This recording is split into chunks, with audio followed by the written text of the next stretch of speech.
T'as probablement déjà entendu parler de Zapier, de Make ou encore de N8N. Et maintenant, on te balance à toutes les sauces des agents IA qui vont te permettre de révolutionner ton entreprise. Mais au juste, c'est quoi la différence entre une automatisation et un agent IA? Et surtout, à quel moment tu dois choisir d'utiliser un agent IA et à quel moment tu dois utiliser une automatisation? Dans cette vidéo, je vais te montrer qu'est-ce qu'une automatisation, qu'est-ce qu'un agent IA, quand est-ce que tu passes de l'un à l'autre et quand est-ce que tu choisis d'utiliser l'un ou l'autre. Et surtout, je vais te montrer pourquoi, avec mon agence, j'ai arrêté d'utiliser uniquement les automatisations et je suis passé à un entre-deux qui s'appelle les Workflow AI. Allez, c'est parti. Avant de rentrer dans le vif du sujet, pour ceux qui veulent, vous pouvez rejoindre ma communauté gratuite sur School dans laquelle il y a les ressources de toutes les vidéos YouTube. Si vous cliquez ici dans ressources YouTube, vous allez avoir ici tous les différents templates que je vous donne gratuitement pour que vous puissiez commencer à installer N8N et à utiliser des agents IA de votre côté. Aussi, dans le groupe School, il y a des lives toutes les semaines concernant N8N et les bases de données avec Airtable. On en parlera dans une prochaine vidéo. Si vous voulez le lien, c'est juste en dessous dans les commentaires. Bien. Alors, comme je vous ai dit, aujourd'hui, on va regarder en détail les agents IA versus les automatisations. On va commencer par clairement les automatisations parce que c'est une pratique qui existe depuis super longtemps. Moi, ça fait 10 ans que je fais de l'automatisation. Donc, ce qu'il faut comprendre dans un premier temps, c'est la définition. Une automatisation, c'est une suite d'actions déclenchées automatiquement quand un événement se produit. Donc, globalement, ça va réussir à mimer ce que vous faites dans votre business. Donc, par exemple, si tous les matins à 8 heures, vous ouvrez vos emails pour traiter vos emails, il peut y avoir des automatisations en fonction de certains critères de l'email qui vont pouvoir le traiter à votre place. L'exemple des emails, ce n'était pas le meilleur. On peut prendre un autre exemple comme par exemple le traitement de la customer support, par exemple, dans votre business, où là, vous allez avoir une automatisation qui, en fonction de la demande, va déclencher des actions. Ça peut être envoyer un Slack, ça peut être répondre à la demande, ça peut être envoyer un email. Bref, il peut y avoir plusieurs types d'éléments. Ou bien celui-ci, quand un formulaire est rempli, ça crée une fiche client dans Notion et ça envoie un email et assigne une tâche dans ClickUp. Bref, vous pouvez faire plein d'automatisations qui vont être assez intéressantes, qui vont vous faire économiser pas mal de temps. En termes de composants, vous en avez deux. Le premier, c'est le déclencheur et le deuxième, ce sont les actions. Le déclencheur, c'est ce qui va démarrer l'automatisation. Donc, ça peut être de plusieurs types. Et le deuxième, ça va être l'action. Donc, ça va être un ensemble d'actions. Donc, si vous voulez que je vous montre un exemple, ici, par exemple, ça, c'est une automatisation que j'utilise à titre personnel. Dès qu'il est 11 heures du matin, on vient chercher les données de mon sommeil sur ma Oura Ring et je viens les mettre dans mon Airtable. Une deuxième automatisation un peu plus complexe, elle va être déclenchée dans Telegram directement, que je fasse un texte ou une note vocale. Ensuite, il y a un agent qui va venir faire du speech to text, donc qui va traduire ma note vocale en texte. J'ai un agent IA qui va venir chercher des informations dans mon Airtable concernant mon agence et qui va écrire un message. Ce message va être envoyé dans mon Telegram. Ça va être mis à jour dans mon Airtable. Et à partir de ce message-là, qui est en réalité la mise en place d'un devis, je vais créer un Google Doc et créer un Google Slide pour créer ce devis-là. Donc en fait, à partir d'une commande, tu peux me faire un devis pour tel client. J'ai tout un workflow intelligent avec de l'IA qui va aller appeler des outils et qui va mettre en place mon devis en format PDF pour pouvoir l'envoyer à mon client. Donc ça, vous voyez, c'est un peu plus complexe que l'automatisation qui a au-dessus. Ça fait appel à un agent IA. C'est pas the agent IA de prédilection, on verra après pourquoi, mais globalement, ça permet déjà de faire des choses qui sont intéressantes.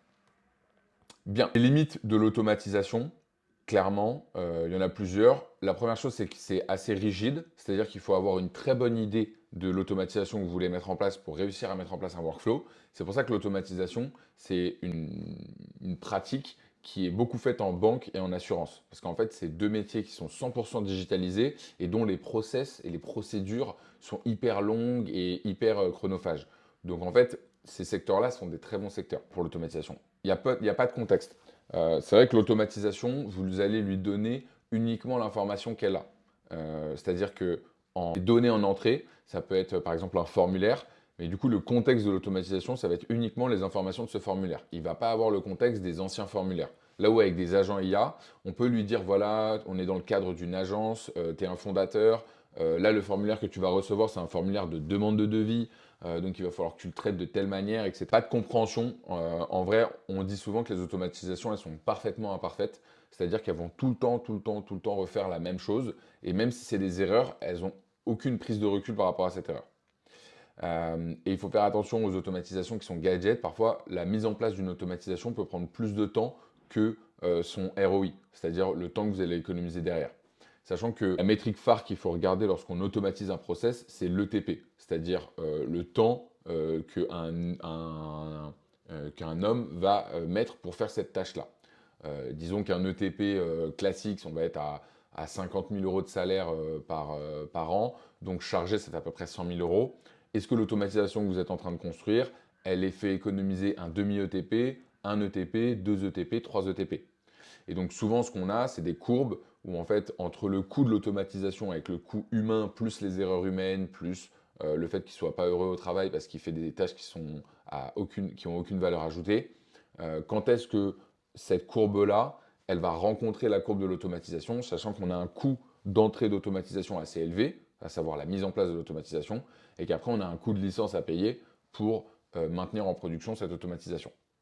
Donc ce que font généralement les entreprises, c'est qu'ils mettent en place une, deux, trois automatisations, et une fois qu'ils sont arrivés à 10, 15, 20, 25 automatisations, ils mettent en place en interne un hub, et ce hub, il a pour but de maintenir en prod toutes les automatisations, parce que même si elles sont parfaitement imparfaites et qu'elles refont tout le temps la même chose, il faut quand même avoir des personnes qui vont être capables de les débugger dans certains cas, parce que les automatisations, elles sont faites et elles sont mises en place pour automatiser 95% des process et pas 100%. Parce que les 5% restants, c'est que des exceptions. Et si on se casse la tête à automatiser ces 5% restants-là, il n'y a aucune automatisation qui aurait vu le jour. Maintenant, passons aux agents IA. Donc la définition d'un agent IA, globalement, c'est une entité numérique autonome qui comprend, analyse, exécute et s'adapte. Donc ça permet aussi d'automatiser, mais on va lui donner beaucoup plus de liberté. Ça veut dire qu'on a beaucoup moins besoin de savoir quelle est exactement la procédure qu'on va vouloir automatiser, parce qu'en fait, on va lui dire, voilà, tu as reçu un email, cet email-là, il va falloir que tu y répondes en tant que customer support, les anciennes réponses du customer report sont présentes dans ce tableau Excel. Tu peux t'en inspirer, mais si tu ne trouves pas la réponse, gère au mieux la réponse en gros. Donc ça a ses avantages et ses inconvénients aussi, parce que ça veut dire qu'on donne beaucoup plus de liberté. Donc si c'est un peu comme, donc déjà les agents IA, c'est des ados de 14 ans. Donc non seulement il faut les éduquer, mais en plus, il se peut qu'ils se perdent en chemin. Je vous prends un exemple très simple. Si on demande à un agent IA d'aller chercher le courrier qui est sur le devant dans son jardin et que nous on est dans la maison, l'agent IA, s'il croise un voisin, il peut s'arrêter et discuter avec lui. Et donc il peut mettre 2 heures à nous récupérer le courrier. Alors qu'avec une automatisation, aller chercher le courrier, l'agent il a des œillères, il va vers la boîte aux lettres et il revient. Il n'y a aucun élément qui peut être perturbateur. Bah là, c'est un peu la même chose. De l'autre côté, c'est pour ça qu'il y a c'est même plus une vague, c'est la tsunami des agents IA.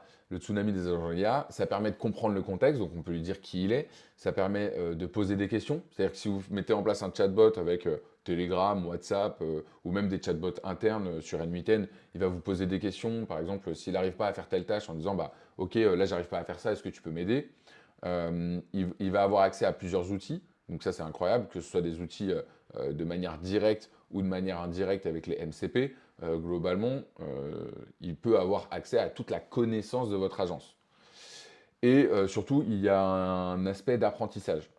Là où avec le workflow, s'il fait des erreurs, il faut qu'il y ait un humain qui vienne corriger le workflow. C'est vrai qu'avec l'IA, il peut comprendre que, ok, bah, en fait, ça, on a corrigé. Ah, ok, donc il n'aime pas quand j'utilise tel mot de vocabulaire, il n'aime pas quand je suis pas poli, il n'aime pas quand ceci, cela. Et en fait, au fur et à mesure, il va remplir sa base de données.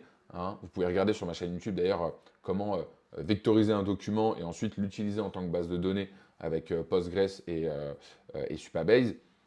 Ça, c'est des éléments qui sont hyper valuable parce que chaque jour de plus dans lequel vous travaillez pour votre agence est un jour où l'IA s'améliore. Donc, on va regarder quelques exemples. Ça, typiquement, non, je vais vous montrer cela. Ça, c'est un agent IA. Clairement, le schéma classique d'un agent IA, c'est ça. C'est-à-dire, là, on a une donnée en entrée. On a un agent IA qui peut faire appel à plusieurs tools, donc à plusieurs outils, et on a une donnée en sortie. Et aujourd'hui, là, je vais faire une vidéo bientôt là-dessus, mais maintenant, il y a les MCP. Les MCP, ça permet de connecter l'agent à un seul outil qui lui va appeler d'autres outils. Donc par exemple, vous pouvez le connecter au MCP de Slack, et dans le MCP de Slack, il y a supprimer un message, enregistrer un message, envoyer un message, bref, toutes les actions des tools qu'on peut avoir dans Slack. Et c'est l'agent IA qui va juste lui dire en gros, fais ça sur Slack, et lui, il va décider quel outil choisir. Là où, dans ce cas-là, on va lui dire, utilise le tool, envoyer Slack pour envoyer un message sur Slack, utilise le tool, supprimer Slack pour supprimer un message dans Slack, etc. Donc, c'est assez puissant. Je regarde, ça je vous en parle après. Tac, tac, tac, ok. Les limites, maintenant, c'est que, en fait, c'est la même chose. C'est-à-dire qu'on va donner plus de liberté à l'agent IA, mais de l'autre côté, on va aussi, du coup, avoir plus d'erreurs non expliquées. Donc, souvent, ce qu'on dit, c'est que les agents IA, on essaye de les corneriser. Comme on leur donne de la liberté, ce qu'on veut, c'est que cette liberté, elle soit encadrée. Donc, la vérité, c'est que les automatisations qu'on va créer avec les agents IA, ça va être plus, en fait, pour qu'elles soient robustes, elles vont plus ressembler à des workflows avec des IA. C'est-à-dire qu'on va avoir des données en entrée qui vont de toute façon passer par cet outil-là, qui vont ensuite passer par un outil qui va utiliser un LLM, puis un autre outil, puis une donnée en sortie. Je vous explique. Dans cet exemple-là, vous voyez, donc là c'était la création de devis. Globalement, j'aurais pu lui dire, j'aurais pu connecter directement mon Telegram Trigger à mon agent IA, et dans mon agent IA, lui donner un tool qui est Transcript Recording, et dire à mon agent IA, quand tu reçois une information du coup de mon trigger, si c'est du texte, ne fais très bien, analyse-le. Si c'est pas du texte, dans ces cas-là, utilise OpenAI pour transcrire ce texte. Et donc j'aurais pu mettre ici une flopée de tools qui sont à disposition de l'agent IA. Mais en fait, si moi je sais déjà par quelles étapes je veux qu'ils passent, ça ne sert à rien en fait de les mettre dans le tool de l'agent IA. Il vaut mieux les mettre en workflow comme ça, où on sait que de toute façon, on veut le faire passer par ce flux-là. Parce que si on le met ici dans le tool, on donne le choix et on donne la liberté à l'agent IA d'utiliser ou non le tool. Et ça, on ne veut pas. Parce qu'en fait, dans 87% des cas, il va utiliser les tools. Et dans le reste, et dans 13% des cas, il ne va plus l'utiliser. Et donc, ça, on ne veut pas. On ne veut pas parce que quand on est en production, avec des données clients sensibles, on veut que ça se passe toujours de la même manière et on veut pouvoir l'expliquer. Comparatif, du coup, si on compare rapidement les deux, je vous ai fait un tableau ici pour que ça soit beaucoup plus digeste. Globalement, en termes de déclencheurs, on n'est pas sur les mêmes types de déclencheurs. Avec des automatisations, on est sur des événements simples, type l'heure, type un formulaire, etc. Avec l'agent IA, c'est vrai qu'on va pouvoir lui envoyer une commande. On va pouvoir lui envoyer un objectif, une intention donc beaucoup plus développée. La complexité de l'automatisation, elle est linéaire, mais il faut faire attention parce qu'il y a des automatisations qui sont hyper longues. Là, ce que je vous ai montré, c'est vraiment des démos. Mais quand vous avez des grosses automatisations super longues en prod, ça peut être très développé. L'agent IA, lui, va être plus adaptatif en termes de la complexité. C'est-à-dire qu'on va garder un socle commun, il va aller plus ou moins rapidement en fonction de la complexité. Souvent, ce qu'il faut faire, c'est qu'on appelle ça des feedback loops, c'est-à-dire qu'on a un agent IA qui va générer une information et on a un deuxième agent IA à côté qui, lui, va envoyer du feedback à cette première information. Par exemple, je lui dis, voici les demandes de devis que j'ai, rédige-moi un email pour lui faire une proposition commerciale. J'ai un agent, donc qui rédige l'email. J'ai un agent feedback loop qui va dire, voici l'email que je veux envoyer, qu'est-ce que tu en penses? Les deux n'ont pas les mêmes informations. Il y en a un, je vais lui dire, voilà, rédige le meilleur email. Et l'autre, je vais lui dire, voilà, moi dans mon agence, on tutoie les prospects. Dans mon agence, on fait ceci, on fait cela. Et donc lui, il va corriger. Et une fois qu'il l'a corrigé, il va le renvoyer dans le premier. Et là, il va faire une évaluation. Et si la note, par exemple, est supérieure à 0,8 ou 0,7, là, il va envoyer l'email. Donc, il peut y avoir en fait un workflow plus ou moins long et il va s'adapter en fonction de la qualité des informations qu'il va lui donner. En termes de maintenance entre l'automatisation et l'agent IA, donc c'est vrai que l'automatisation, ça demande beaucoup de maintenance. Là où l'agent IA, si vous le paramétrez bien, il peut y avoir de l'auto-ajustement. Par contre, ce qu'il ne faut pas négliger, c'est que dans l'automatisation, puisqu'on a vu que c'était vraiment très séquentiel, quand il y a une maintenance à faire, on sait exactement pourquoi et on sait exactement où il faut aller la faire. Là où dès lors qu'on met un LLM dans le workflow, il y a un truc un peu de la boîte noire. Même Sam Altman n'arrive pas vraiment à expliquer comment OpenAI fonctionne. Donc il y a un peu un truc où on ne sait pas forcément parfois pourquoi il a pris cette décision. C'est pour ça qu'il faut utiliser notamment des moyens de faire des audits de ces IA. Et pour ça, je vous conseille d'aller voir la boîte algorithme. Valeur perçue en automatisation, elle est moyenne parce que c'est vrai qu'il y a un investissement très important à faire au début pour ensuite voir le ROI. Et en fait, il y a quelque chose d'assez fou, c'est qu'on oublie en fait après, une fois qu'on a mis en place l'automatisation, et dès qu'elle bug, ça y est, c'est un drame et tout le monde s'énerve. Alors qu'on oublie que pendant tout ce temps-là, elle a fonctionné. C'est la même chose avec les téléphones et les ordinateurs ou la connexion Internet. Dès qu'elle bug, on dit que l'opérateur est nul, alors qu'on oublie toutes les fois où ça a fonctionné. Et sur les cas typiques, donc en automatisation, je vous ai dit envoi de mail, création de fiches, là où on va avoir plus des automatisations liées à des rôles pour les agents IA, onboarding, support client, coordination de projet. Ok, bien. Quand est-ce qu'il faut passer de l'un à l'autre? Alors ça, je vais en faire une vidéo dédiée pour la simple et bonne raison que c'est quelque chose que les gens ne comprennent pas de manière générale, c'est quand est-ce qu'il faut automatiser une tâche. Et le problème, c'est qu'ils tombent souvent, du coup, dans les automatisations que moi j'appelle gadgets, c'est-à-dire les automatisations qui servent un peu à rien et qui font pas vraiment avancer le schmilblick. Donc, la première chose à se dire quand on veut automatiser une tâche, c'est de la faire manuellement. Si vous ne faites pas manuellement cette tâche-là pendant au moins 2 semaines, ça ne sert à rien de l'automatiser. Et il faut avoir conscience que cette automatisation, c'est une vraie démarche et c'est un vrai projet. C'est pour ça que des agences comme la mienne existent, parce qu'il faut accompagner les clients à non seulement identifier les automatisations, les mettre en place et ensuite les surveiller. Dans un rôle d'un agent IA, c'est vrai qu'on va pouvoir déléguer beaucoup plus qu'une part de process. On va pouvoir déléguer toute une fonction entièrement. Et ça, c'est hyper intéressant et c'est hyper valuable. Donc globalement, l'assistant, ça va être plus un stagiaire de troisième, c'est vrai. C'est-à-dire que vous allez devoir quand même décomposer énormément le processus pour pouvoir l'expliquer à quelqu'un qui n'est absolument pas dans votre entreprise. Et ensuite, un agent IA, ça va être plutôt un assistant personnel augmenté. Donc, je vous en ai parlé en début de vidéo, les workflows avec l'IA. Ça, c'est, je pense, globalement, la version vers laquelle vous devez tendre. C'est-à-dire que mettez le moins possible des agents IA avec énormément de tools. C'est sympa visuellement, c'est sympa pour les démos, c'est sympa pour YouTube. Mais la vérité, c'est qu'en production, dans votre agence, il faut éviter d'avoir trop de tools sous vos agents. Il faut essayer de vraiment le construire de manière séquentielle. Sur la partie justement, avant de passer à pourquoi c'est game changer pour vos agences de service, ici, ça c'est un schéma, donc c'est un vrai schéma, hein, ouais. C'est un vrai schéma que j'ai réalisé avec mon agence pour l'un de nos clients. C'est pour vous expliquer à quel point il faut être hyper en détail sur ce qui se passe. Donc là, on a le déclencheur qui est ici. Là, on a les différentes actions qui vont se réaliser. Dès qu'on a un triangle, c'est un choix. C'est-à-dire que c'est une question qu'on se pose et en fonction de la réponse, on va aller dans une direction ou dans l'autre. Et tout ce que vous voyez en bleu, c'est les informations dont on a besoin à ce moment-là pour prendre une décision. Et donc, c'est ce qui va nous permettre de designer ce qu'on appelle des bases de données. Et ça, on va le voir dans une autre vidéo, les bases de données, non seulement avec Airtable. Et donc, vous voyez, au-dessus, on a mis tous les tools qu'on utilise. Donc là, on a Google Meet, Airtable, Give Me 5 pour les propositions commerciales, Slack pour la communication. Là, il y avait du Zapier ici pour le client parce qu'il avait déjà un compte et du DocuSign pour signer des documents. Donc là, vous avez vraiment un workflow assez simple, hein, globalement. Celui-là, c'est un workflow voilà, de phase de sales processus cible.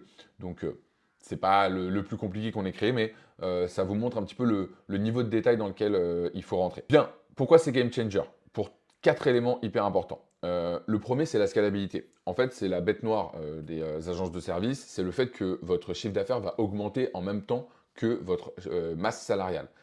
Et ça, en fait, ça va venir rogner ce que l'on veut, c'est-à-dire l'EBITDA. Et ça, on ne veut pas.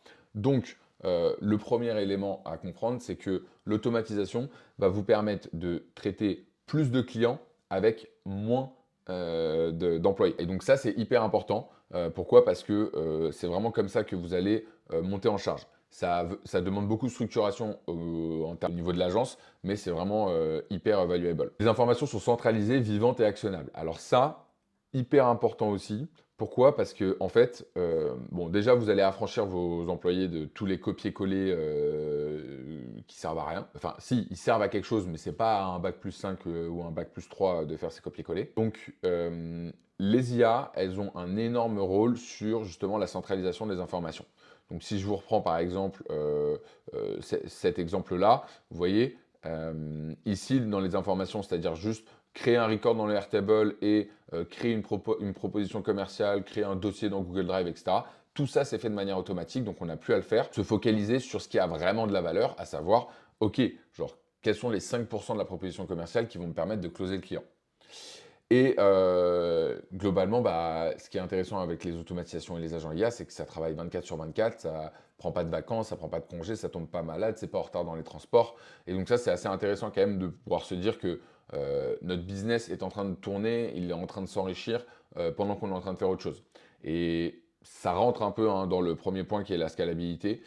J'aurais pu le mettre ici comme ça, mais c'est vraiment un élément qui est super important à bien prendre en compte. Voilà les amis, c'est un peu tout ce que je voulais vous dire sur ce que les fondateurs d'agences de services n'ont pas forcément compris sur l'automatisation et les agents IA.